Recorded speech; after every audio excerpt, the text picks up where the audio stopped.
سوچو ذرا، عمران خان جیسا کوئی اور ہوتا تو کیا ہوتا؟ کالم نگار Syed Sardar Ahmed Pirzada, the first blind journalist of Pakistan. Email صاف صاف @life.com، ای میل saafsaaf@live.com، ویب بلاگ www.saafsaaf.blogspot.com، روزنامہ نوائے وقت، مرخہ 22 جولائی 2016۔ آپ مانیں یا نہ مانیں، لیکن یہ حیران کن حقیقت ہے کہ عمران خان کے ساتھ ایک ایسی خوش قسمتی جڑی ہوئی ہے جو کسی دوسرے سیاستدان کے پاس نہیں ہے۔ یعنی عمران خان جو بھی کر لیں یا کہہ دیں، معمولی تنقید وصول کرنے کے بعد پھر صاف ستھرے ہو جاتے ہیں۔ اگر وہ سب کچھ کوئی دوسرا سیاستدان کہہ دے یا کر لے تو وہ سیاستدان نہیں رہے گا، اسے سیاست سے ہاتھ دھونے پڑیں گے اور میڈیا اسے ماضی کا حصہ بنا دے گا۔ لیکن عمران خان خم ٹھونکے وہیں کے وہیں موجود ہیں۔ آئیے چند مثالیں لیتے ہیں۔ آزاد کشمیر کی حالیہ انتخابی مہم کے دوران ترکی میں ناکام فوجی بغاوت پر انہوں نے اپنا رد عمل دیتے ہوئے کہا کہ اگر پاکستان میں فوج آ جائے تو لوگ مٹھائیاں بانٹیں گے۔ یہ محض ایک بیان تھا یا ان کی دلی آرزو سب پر اچھی طرح عیاں ہے؟ اگر کوئی دوسرا سیاستدان سر عام ایسا بیان دیتا تو میڈیا اسے آرٹیکل 6 میں دفن کر دیتا۔ اس کی چھوٹی سی مثال چند شہروں میں لگنے والے موو آن پارٹی کے وہ بینرز ہیں جن پر جانے کی باتیں ہوئی پرانی، خدا کے لیے اب آ جاؤ تحریر تھا۔ اعتزاز احسن سمیت چند دوسرے سیاستدانوں اور کچھ اینکر پرسنز کے پاس اتنا زیادہ فالتو وقت تھا کہ انہوں نے ان بینرز پر تابڑ توڑ بیانات دیے اور مسلسل ٹاک شوز کیے۔ ہر وقت مشتری ہوشیار باش کی آوازیں لگانے والے کچھ لوگوں کو ان بینرز میں اتنی بڑی سازش نظر آئی کہ بینرز کے مالکان پر آرٹیکل 6 کے مطالبے کا شور مچا دیا اور موو آن پارٹی کے لیڈر کو گرفتار کروا کے ہی دم لیا۔ اس کے برعکس عمران خان نے حال ہی میں ایک سے زائد مرتبہ کھلم کھلا فوج کو دعوت عام دی اور اپنے بیانات پر معذرت کرنے یا شرمندہ ہونے کی بجائے بار بار ان کی تصدیق کی۔ لیکن عمران خان کے خلاف آرٹیکل 6 لگانے یا سیاست سے باہر کرنے کی کیمپین نہیں ہوئی۔ کچھ لوگوں کا مبینہ خیال ہے کہ عمران خان دوسری جگہوں کے ساتھ ساتھ ایک دو اینکر پرسنز کی گائیڈ لائن پر بھی چلتے ہیں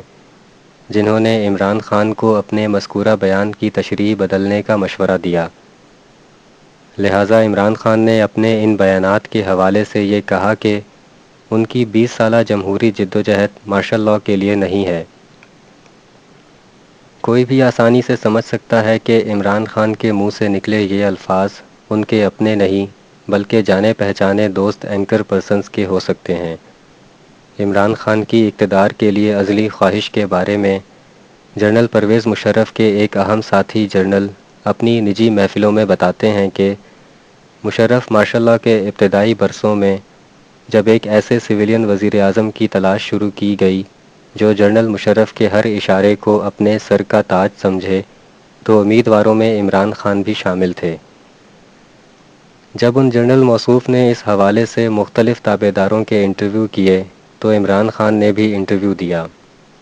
تاہم ان جنرل موصوف نے عمران خان کو کم سیاسی سوجھ بوجھ رکھنے کے باعث وزیر اعظم کے لیے انٹرویو میں ان فٹ کر دیا۔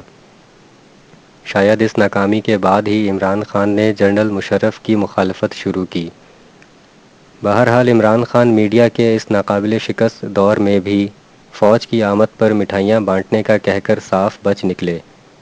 اگر کوئی اور ایسا کہتا تو میڈیا اس کا پتہ ہی کاٹ دیتا۔ اسی طرح عمران خان سیاسی دھرنوں اور پریس کانفرنسوں میں اپنی بار بار کی شادی کی تمناؤں کو دہراتے رہتے ہیں، لیکن میڈیا والے اسے بڑھاپے میں بھی جوانی دیوانی کی ایک ادا سمجھ کر مسرور ہو جاتے ہیں۔ کوئی اور سیاستدان عمران خان کی طرح اپنی سابقہ یا مستقبل کی ازدواجی زندگی کے معاملات سر عام لاتا تو میڈیا اسے پھونک مار کر غائب کر دیتا۔ مثلاً طلاق کے باوجود اپنی سابقہ بیوی جمائمہ سے میل ملاقات رکھنا، برطانیہ میں اس کے گھر جا کر رہنا، جمائمہ کے بھائی کی سیاسی کیمپین کو اپنی کیمپین سمجھ کر چلانا جیسی باتیں، یا ان سے بڑھ کر اپنی جوانی میں سیتا وائٹ سے نکاح کیے بغیر اس کی بیٹی کا باپ بن جانا جیسے اعمال کوئی اور سیاستدان کرتا تو بغیر سوچے بتایا جا سکتا ہے کہ اس کا کیا حشر ہوتا، لیکن عمران خان اپنا دامن جھاڑ کر 64 برس کی عمر میں مبینہ تیسری شادی کی طرف قدم بڑھا رہے ہیں۔ اس کے علاوہ سیاست میں میڈیا پر غیر اخلاقی زبان استعمال کرنا، سستے لوگوں کی طرح سیاسی مخالفین کو تڑیاں دینا اور بھڑکیں مارنا، سنی سنائی بات پر سیاست کرنا، مثلاً دھرنے کے لیے 35 پنکچروں کو جواز بنانا اور حقیقت واضح ہو جانے پر شرمندہ بھی نہ ہونا، سیاست میں خواتین کا بھی احترام نہ کرنا، بغیر تصدیق کے ری ایکٹ کرنا، مثلاً اپنی بہن کی شکایت پر مریم نواز کے خلاف بد تہذیبی سے بات کرنا، پہلے طالبان کی حمایت کرنا پھر مخالفت کرنا، پہلے خیبر پختونخوا کی حکومت کا مدرسے کو فنڈ دینے کا دفاع کرنا پھر فنڈ دینے کے اقدام سے لا علمی ظاہر کرنا، سرکاری عہدہ رکھے بغیر اپنے لمبے چوڑے پروٹوکول پر نظر ڈالے بغیر حکمرانوں کے سرکاری پروٹوکول پر تنقید کرنا، اپنے سینکڑوں کنال کے محل کو چھوڑ کر دوسروں کے محلات پر پتھر مارنا، غرور کے رول ماڈل کے طور پر پہچانے جانے کے باوجود دوسروں کے غرور کو نیچا دکھانے کی کوشش کرنا، اپنی پارٹی میں غیر جمہوری اور ڈکٹیٹرشپ رویہ رکھنے کے باوجود دوسروں کو جمہوریت کا درس دینا، میاں والی میں اپنی یونیورسٹی کی حدود بڑھانے کے لیے غریب کسانوں کی زمینوں پر قبضہ کرنے کی دھمکی دینا اور حکمرانوں کے قبضہ مافیا کے خلاف بات کرنا، ماضی میں جنرل حمید گل کے ساتھ مل کر عبدالستار ایدھی کے کندھے پر بندوق رکھ کے بے نظیر بھٹو کی حکومت کا تختہ الٹانے کی کوشش کرنا اور ایدھی صاحب کو ایسا نہ کرنے پر دھمکیاں دینا، دوسری پارٹیوں کے ایسے عناصر جو کرپشن کی کھلی داستان ہیں انہیں پی ٹی آئی میں قبول کرنا، پہلے پیپلز پارٹی اور نون لیگ کو پاکستان کی بدقسمتی کی علامتیں کہنا، پھر نون لیگ کے خلاف پیپلز پارٹی سے اتحاد کی بات کرنا،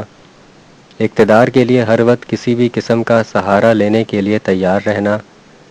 صحافت کا احترام نہ کرنا اور کئی مرتبہ میڈیا والوں کو زد و کوب کرنا